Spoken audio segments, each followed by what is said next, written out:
Hey sports fans, this is another episode of the Rant podcast. My name is Michael Pardal and I am your host. This is a podcast made by a fan for the fans. Each week we'll break down all the news happening around the leagues, react to the biggest stories, and of course deliver some rants. We also have more segments, including the weekly rant, where I rant about specific news stories that really piss me off. We also have the hot seat, where I call out a coach, player, team, or front office that deserves the pressure they get from fans. Then we have the winner, loser, and clown of the week, where I pick a coach, player, team, or fan for each category and decide if they're this week's winner, loser, or clown. Let's start with what's going on around the leagues. Let's start with the NFL. Cowboys beat the Chiefs on Thanksgiving, and now they are on a serious run. They currently have a 3-game winning streak, still pushing on a run for the division. So far, back-to-back weeks, they beat the Eagles and the Chiefs. And then next week on Thursday, they play the Lions, who are struggling right now. Right now, for the Cowboys, Dak Prescott is putting the team on his back. He's been going off the last 2 games, passing for over 300 yards both games, and he's holding it down. And for the Chiefs, they seem to be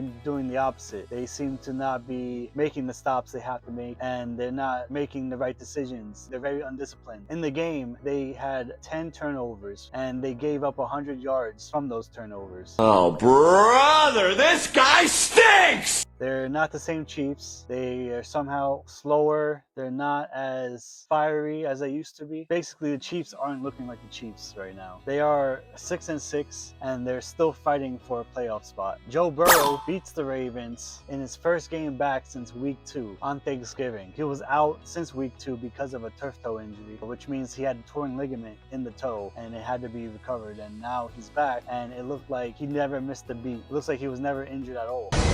Oh, boys! I'm back! And the defense all of a sudden looks like a professional defense. They don't look like the worst defense on the planet. They didn't look like the worst defense in terms of the most points allowed per game. They forced 5 turnovers against the Ravens. That's right, you heard it. 5 turnovers. 1. Safety heads deep. 3rd and 9 for Lamar. In trouble. And he lost the ball. It's caught out of the air. 2. Jackson on 2nd and 9. Look deep. Was covered. Throws in the middle. It's caught. Likely on the run. Isaiah Likely hurtling his way home. Did he hold? 3. Well, the Hoosiers try to close it out tomorrow night here on NBC and Peacock. A couple of timeouts. Lamar Jackson from the 20. Wants something deep. Oh, that ball came out. 4. It's the Ravens' all-time franchise record for receptions. 3rd and 9. Lamar Jackson. That ball got hit. That ball's in. 5. 389 and he comes through. First down. Flowers.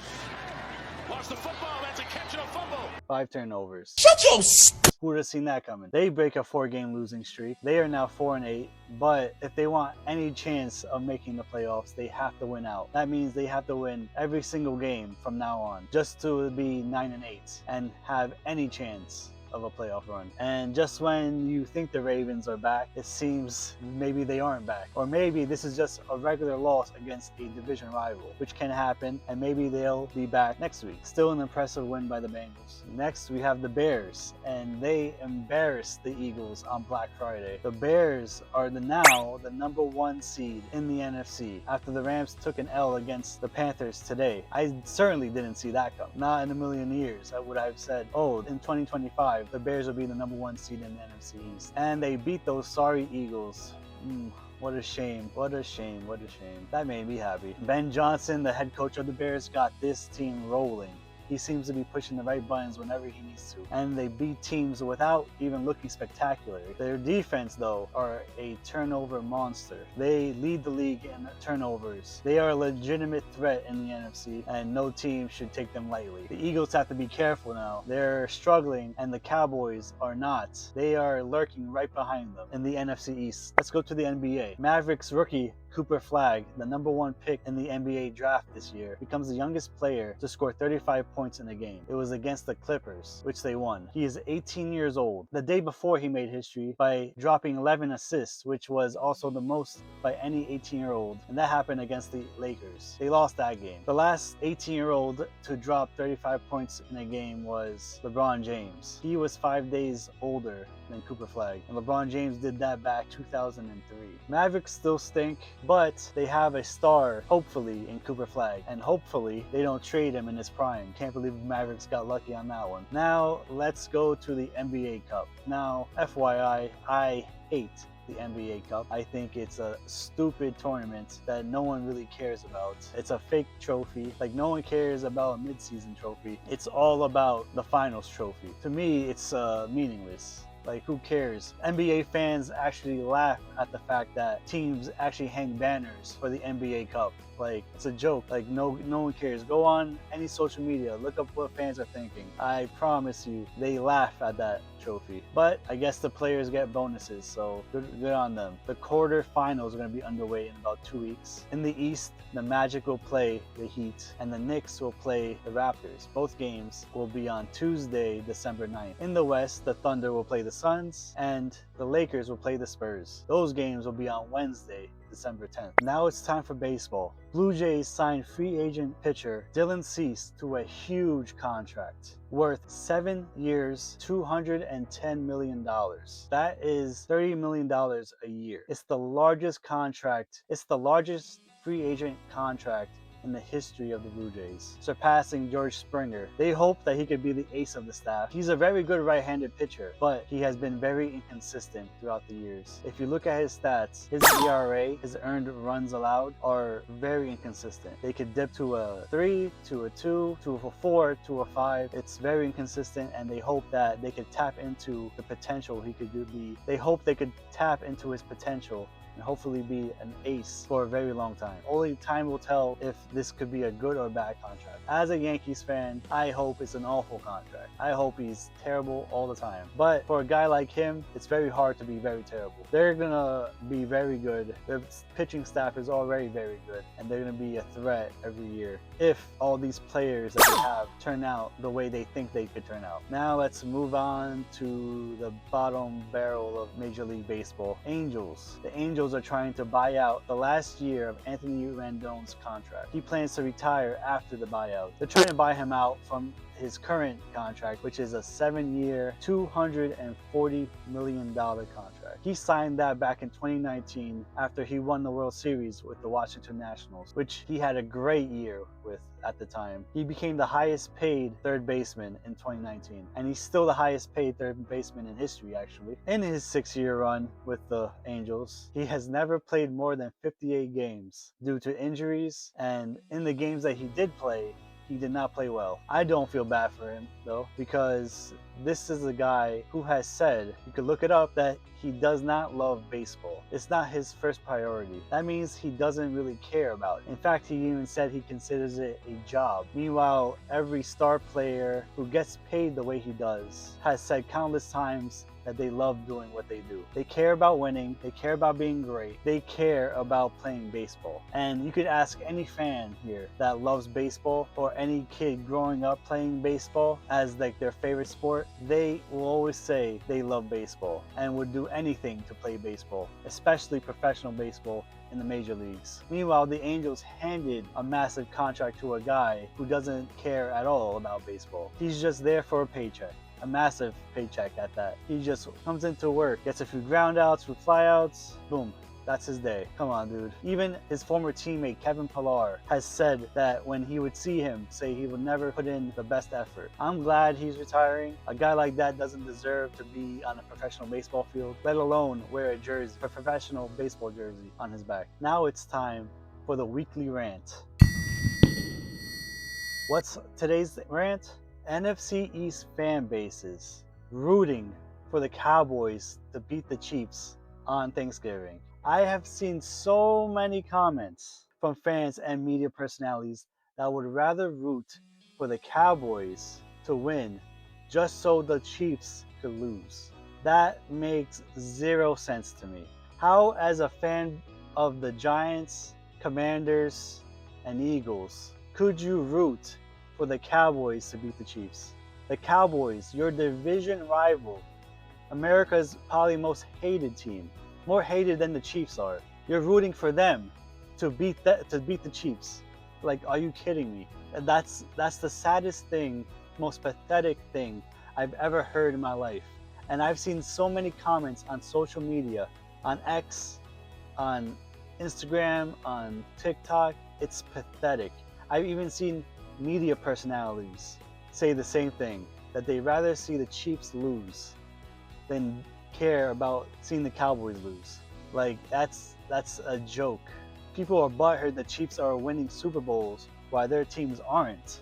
They're butthurt that the Chiefs are a good organization, but their teams aren't. That shouldn't be a reason to root for a division rival.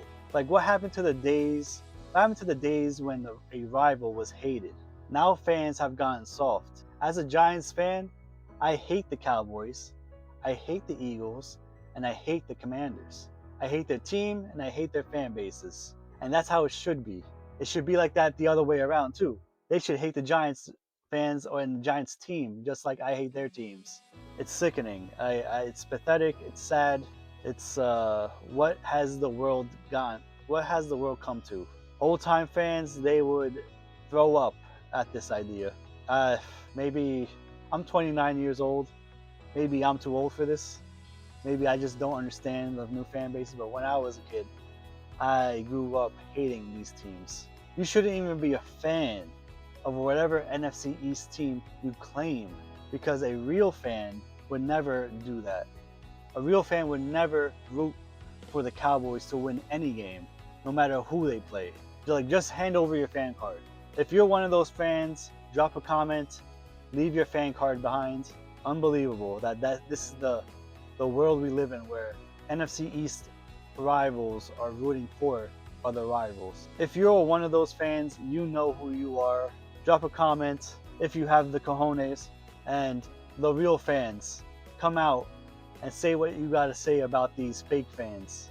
Even in last year's Super Bowl, these fans of the NFC East rooted against the Chiefs. They would rather see the Eagles win the Super Bowl than the Chiefs win the Super Bowl, just because they win.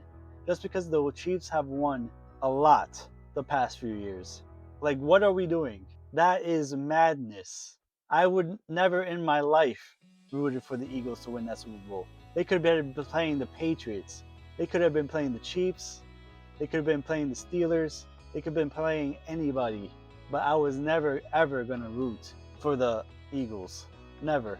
And yet, there are personalities here, radio personalities. I love them to death. But we got Peter Rosenberg, a Commanders fan, rooting for the Cowboys to win on Thanksgiving. And he's the same guy who also rooted for the Eagles to win the Super Bowl. And another guy that I have a lot of admiration for, Don LaGreca. Same thing, rooted for the Cowboys, rooted for the Eagles. It's a joke. I'm sorry, I love him to death, but it's a joke. Look at yourself in the mirror and ask yourself, what allegiances do you have to sports? Like, seriously, look yourself in the mirror. It's a pathetic life if you have to one day root for a rival. But anyways, that's the end of my rant. Drop a comment if you have any more ideas, or if you agree with me or not, or even drop a comment if you're a fake fan too. Now it's time for the hot seat.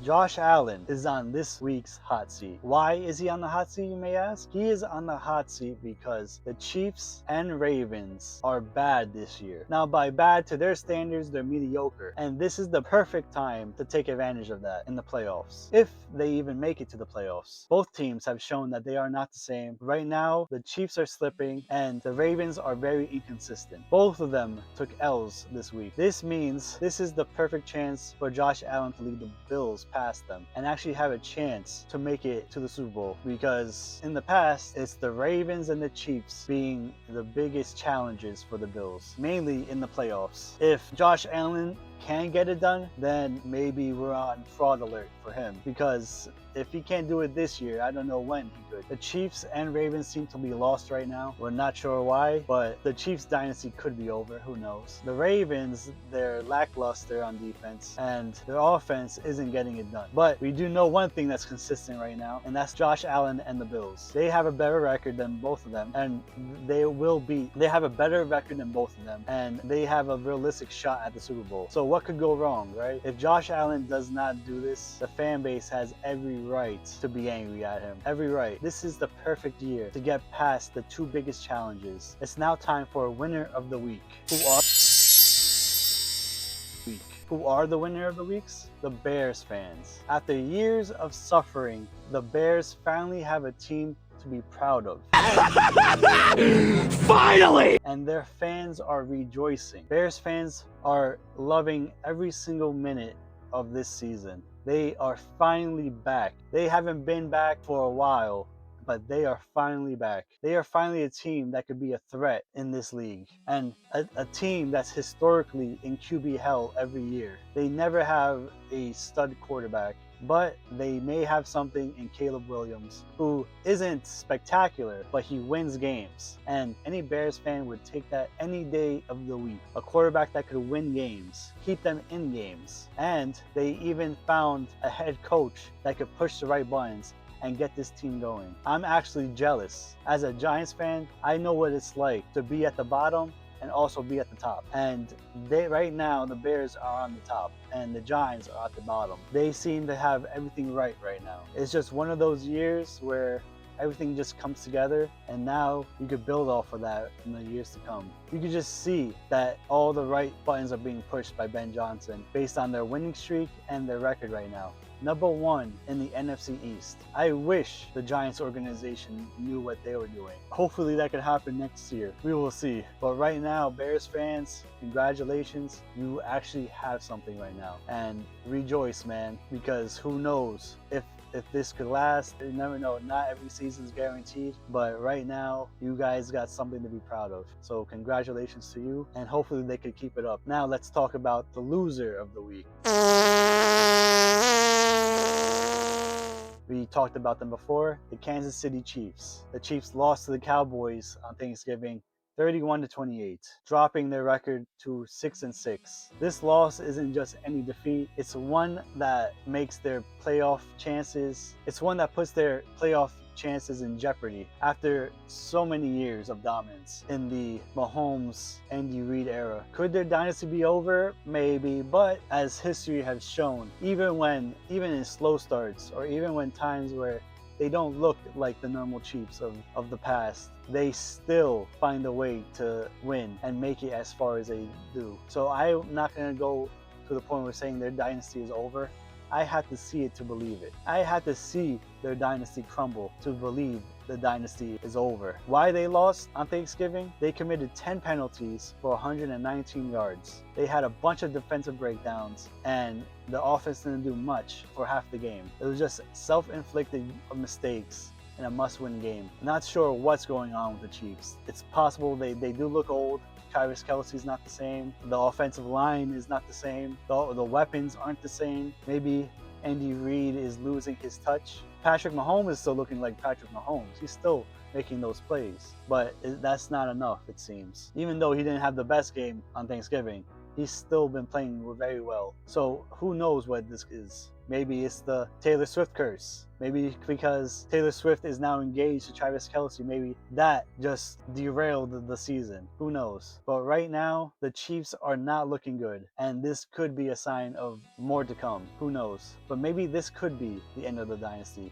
But I won't confirm that. So this week's loser, the Kansas City Chiefs. Now it's time for the clown of the week. This award goes to a very special someone. His name is Lane Kiffin. We're going to college football. Lane Kiffin, former head coach of Ole Miss, decides that he will take the head coach job at LSU while Ole Miss is in the midst of a playoff run for the first time in their history. They're a top 10 ranked team and have a chance of winning a natty this year. But he took the money and left the team, and so now he will no longer be the head coach of Ole Miss. This man! during the playoffs. That honor will go to his defensive coordinator, former defensive coordinator, Pete Golding, and he will take the job as the permanent coach. Kiffin's contract for LSU, 7-year deal worth approximately $98 million. That makes him one of the highest paid college coaches in the country. And this is what I hate about college football right now, is that these coaches, they can leave literally whenever they want. If a job opening comes up at a better school, a bigger school, a school with more resources, they will jump on it no matter how good their current team is. And Lane Kiffin is just another example that happened many times in the past. But with this one, he left a team that had a legitimate shot of winning it all this year. And it's a shame for the students, fans, players, coaching staff. It's a shame that he had a great thing going, and with the snap of a finger, it's all gone now. And now they gotta hope that the new coach could keep this momentum going. But how could he though? All these players are now pissed that Kiffin is gone. Why coaches could leave the team in the middle of the season or before the playoffs? Because they could start recruiting players. They could start the process of recruiting before the playoffs. So they want to take that advantage rather than sticking with the team they have no future with, even if they are in the playoffs. And now with the NIL and the transfer portal, student athletes can leave their school and go to another school without any consequence, just like college coaches. In the past, it was never like that. Transfer students actually did get punished for transferring. They had to skip a whole year of playing if they were to transfer. But anyway, that was the past. It's now the present day, and a player can leave whenever he wants. A player can play 4 years in college for 4 different schools, no problem. And that honestly sucks for schools and fans and even coaches. But it's possible that a lot of his players will now follow him to LSU because they can, because I just said it. They could go to the transfer portal, no problem. It's terrible for a competitive balance. It's an awful look for Kiffin, whose image has not been good in his career overall. Take a quick Google search of Lane Kiffin and look up all the things he's done in college football and even in the NFL. Look up all those things and you could see this guy cannot be trusted. He's been a rat for a long time.